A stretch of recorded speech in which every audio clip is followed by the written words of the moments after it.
Hey guys, you wanted to know how I put the high fender on my 2023 Super Adventure R 1290R. So I'm going to show you what I did. Started by ordering this bracket, and I'll post a picture of it too. But grab this part number here. If you want to order that, he already got it made, cut, it fits perfect, comes with spacers and the bolts. So I went ahead and bolted that right on up.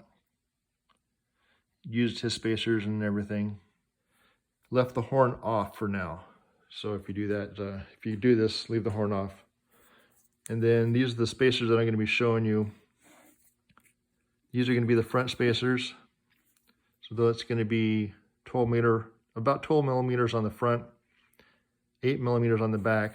For the back, I just used, it's a 3/8 nut. I just used it 3/8 all thread nut basically. And I used that for your 8 millimeter spacer, and it seemed to work out pretty good. The fender washer, I used 4 of those, so that goes underneath the fender to give it extra support. And then the front bolts are going to be 40 millimeters, so this is it's about like that long. This one's not cut. You can see I started to cut an extra one, but 40 millimeters from here to the end. The rear one should be about 25. So I come over here to the bike itself. The fork guards are from a 790 SMC. That's the Acerbi the Supermoto fender from Acerbi, or a Service, however you want to say it. And the reason I went with this is it's completely flat on the top. You don't want any fender that pops up. You don't have the clearance here. No clearance, completely flat. So this is the only one that I found that fits, that would that I liked. I mean, there's a couple other. I think UFO makes one, and Poly Sport had a flat one, but I like the look of the Acerbi a little bit better. So that's the one I went with, and it seems to work. So getting more technical here on installation. Let's see if we can get in here. So get a better light. This is the bracket that I ordered, and so it's bolted up. It comes with a little, you can't really see it, the black spacers in it, and it comes with the bolts.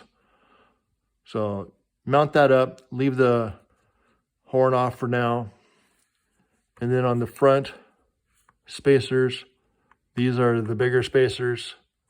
Smaller spacer, you can see the nut back there, I just used as a spacer. The reason I did that, smaller on the back, I figured out what size I needed here, and it was barely touching.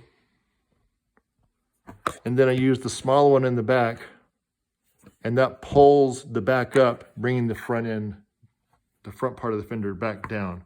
So you could really fine tune this with washers or a bigger spacer.